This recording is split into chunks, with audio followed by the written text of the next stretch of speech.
Hello, I'm Courtney, what's up, and welcome to Book Talk. Today I'm going to be discussing Crimson Bound by Rosamund Hodge, and this is technically a companion novel, I guess you could say, to Cruel Beauty, which is staying behind me. This was Rosamund Hodge's debut novel, and I read it back in January, and I loved it. It was my first 5-star book of 2017. I thought it was amazing. I had such a fun time reading it, and if you want to learn more about this book, I do have a book talk on it, so you go check it out. But I finally read Crimson Bound because I've kind of been in a reading slump. Like, I just haven't been reading much lately, and now I'm back in school. I'm finally getting back into a routine. So I was like, okay, gotta get my reading game back on, you know? So I was like, hey, haven't read Crimson Bound yet. So I went to my school library, checked it out, read it in like 3 days, and it was really fun. I really liked it. I didn't like it as much as Cruel Beauty because this is indeed a Little Red Riding Hood retelling, and I don't really read a lot of retellings about Little Red Riding Hood. So this was very interesting, and I really liked how this retelling was done. I found it very cool. I've never read anything like this before when it comes to a retelling of Little Red Riding Hood. It was really interesting. I learned a lot. I thought the plot was very interesting, but I did give it 3 stars on Goodreads. I definitely think this book could have been shorter because it's a pretty big book, and I just think a lot of scenes were dragged out, and I got confused at the end, and it was just very insane, but no regrets. I'm very glad I read this because it was fun, and I definitely think it's worth the read. And if you haven't read this book yet and you don't want to be spoiled, I will leave right now because I'm about to go into some spoilers, so bye not spoiling people! Okay, so Crimson Bound, we have our main character, Rachel. I don't know if her name's Rachel or Rachel. I'm gonna refer to her as Rachel because it's not spelled like Rachel, but you could say it like Rachel. So I might switch on and off, but we have her, and I liked her. I didn't like her as much as, what's her name again? Nyx. I knew it was that. I didn't like her as much as the main character, Nyx, from that book, but I really appreciated her growth. She really did grow a lot throughout the story, and by the end I was proud because, well, yeah, I was proud of her because she did come far, and her story was really interesting. Like, the whole stuff about the Forestborn and being bloodbound and the Great Forest and Devourer, that was really interesting to me. Like, I say this all the time, being like, oh, I've never read a book like this before, but like, sincerely, I've never read a book like this before with, like, the villain's not a human, it's the Devourer, and it's like, I don't know how to describe it. It's just like kind of darkness, sort of, and I just found that really cool, and it was really interesting. Like, the prologue in the beginning, like, freaked me out, because it was like, whoa. I felt like, in a way, I was kind of reading a horror book, and I, like, imagined it like a horror film. Like, I was getting that vibe, because this book is freaky. There are some freaky moments in this book where I would just be like, whoa, like, that's scary, especially in the beginning, with her just being like not a little girl, she was she like 12 or 13, I don't remember, but she started talking to the Forestborn, and then all of a sudden he kissed her and marked her, and I was like, oh, that freaked me out. And then she became a bloodbound, which was interesting. The whole bloodbound situation confused me at first, because I was like, wait, I thought they were like kind of already possessed, but it's like, you're bloodbound, but you can still force yourself not to become a Forestborn, which is basically the next step, and I found that interesting, because once you're a Forestborn, you lose your heart, but if you're bloodbound, you still have your heart, and I don't know, I just kind of found that cool, because most of the time it's like, oh, once you get touched by a villain or a demon or whatever, you're kind of gone for good, and it's hard to get you back, but with this, it's like, oh, here you are possessed, sort of, but there's still that extra step, but you don't have to take it right now. I don't know, I just found that interesting, but yeah, Rachel was interesting. Just everything was so interesting. Like, the first 200 pages were just so intriguing for me, and then the last 200 were just very dragged out. Like I said, this book could have been shorter, like, because I just felt some scenes were dragged out, or there were scenes that really weren't important, and I was like, okay, let's just get to the end of this, like, come on. I kind of felt like the end kept being pushed off, and I was just like, can we just kill the Devourer already? Like, come on. chop chop. But it finally happened thanks to Rachel, Armin, and Eric. I'm going to talk about Eric first, which I've never seen a guy's name spelled like this before. E-R-E-C. That is such an interesting way to spell Eric. I'm pretty sure it's pronounced Eric. That's how I'm going to say it, at least. But I did not like him the moment he showed up. He gave me that vibe where I was like, okay, he's acting all nice, but I know there's something wrong with him. He reminded me of Keenan from the Neighbor in the Ashes series, and if you've read those series, you know what happens with Keenan.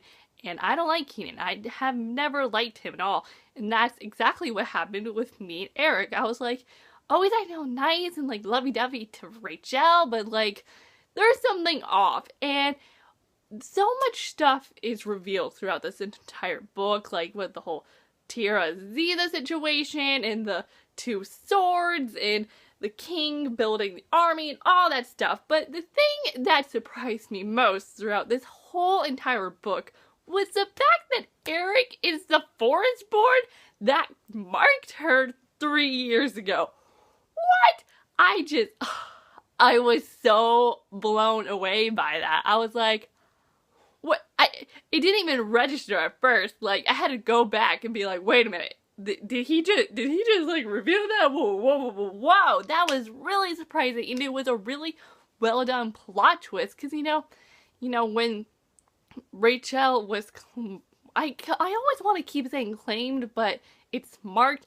When she was marked, the Forestborn kissed her. And I was like, I was not surprised when that happened, by the way, because I hate to say it, but I could see romantic, like, tension between the two, which is gross, but, like, I could see it, though, and so I wasn't surprised when that happened.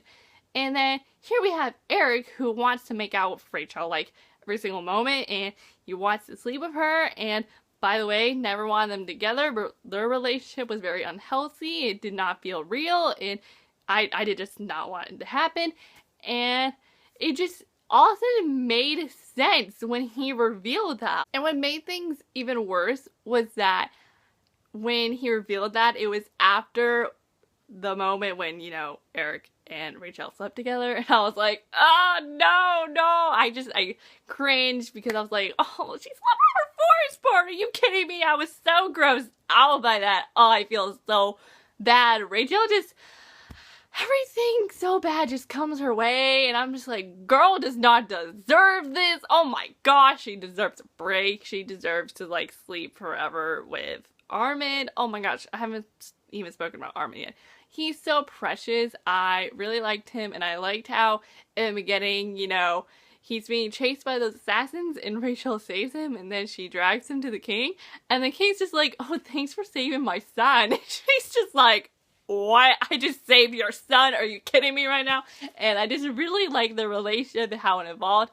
Honestly, I felt like they kind of fell in love pretty quick, though. Like, yeah, there was those little moments, like, I really found the one where she was, like, tying the yarn through his silver hands, like, really cute. But besides that, it was very little moments between them that were, like, romantic. And then all of a sudden they were saying they were falling in love with one another, and I was like, this is cute, but this is so fast. Like, it was very unexpected that all of a sudden Armin was, like, betraying us, and I was like, what's going on? And what was so interesting about this book was that you never really knew who to trust. Like, there were some points where I didn't even trust Rachel, because I was like, what is this girl doing? I just didn't know who to trust. I really couldn't love anyone, because I didn't know what they were going to do. Like, with Armin, I was close to falling in love with him as well, because I think he's precious. But then he revealed what he was doing, how he wanted his half-brother on the throne and everything. And I was just like, oh my gosh, like, even Armin is, like, betraying us right now. What the heck? And I honestly did not love anyone, except for Amelia. Oh, my precious baby, she's such an angel. I found her to be the cutest girl in the world. Oh my gosh, I love her, and I need to protect her at all costs. And when she got marked by Eric, I wanted to fight him. I was like, how dare you do this to this precious angel who does not deserve this? Oh, I felt so bad, but thank God she's okay now. Everyone's okay. Like, Rachel and her are human, and I'm just like, such a relief, but at a cost, because Rachel died. She legitimately died. She pulled a Leo Valdez and died, and I was like, what? whoa, whoa. I feel like so many characters are doing that now. They die and then rise again like Jesus. And I'm like, what? But her dying was interesting though, because that's how we found the Devourer. Then Eric showed up, which was so annoying, because in a way, it kind of felt like they were made, sort of, except they weren't. They just had a bond because of the string, which was cool. I liked that string thing. That was interesting. And they're together, they find the Devourer, which is like nothing, and she has the needle. Oh my gosh. You know, they find the one sword, Joyous, and then the other one, Durrell. I can't pronounce anything because these words are just very hard, but they couldn't find that other sword, and then she found out that the sword was in her palm, and she pulled it out, and I was so grossed out, because, like, stuff like that grosses me out. But I, like, could not believe that the whole entire time, the other sword was in her palm, and I was like, we could have stopped this so much sooner if we only knew that that stupid sword was in her palm. But it's okay, because she turned it into a needle, and she bound all things together, made that charm, and everything was a-okay, and I was like, great, we're gonna escape. And I wanted Eric to die, because, like, he deserves to choke. But I understand Rachel's reasoning why she wanted to save him, because, like, yes, he has been a huge part of her life, so, like, I understood it. But I, like, still can't believe that he stayed. He stayed. He is with the Devourer, and I'm just like, what? Eric, he's so full of himself, and I just still can't get over the fact that he would do that. Like, he would rather stay there forever than go actually live a normal life. Like, come on, but, like, whatever. I mean, it's kind of what he deserves, because I never liked him, but I still feel bad for Rachel. But at least he's with Armin now, and they're kind of gonna fix things together because they kissed, and that made me happy, because I was like, she deserves him. They deserve one another. Now they can figure themselves out and build a future, and that's exciting. I wish we could have seen more of Armin's half-brother, though, Raul, because I don't know why, there was something about him that just intrigued me, but we only got, like, that one scene with him, which was a little sad. I want to see more of Raul. But all is well by the end. Everything was solved, except the Great Forest actually still exists. I thought the Great Forest was gonna die. For me, it was like, if the Devourer dies, the Great Forest dies. But that's not the case, because Armin was like, oh yeah, I can still see the Great Forest. And Rachel was like, oh yeah, I just saw it too. And I was like, what are you guys talking about? I thought it died, but I don't know. I feel like there could be a sequel. Maybe? Or maybe a novella? I could see it. Maybe. I don't know. I don't know if there's going to be a future book or not, but I can see one happening.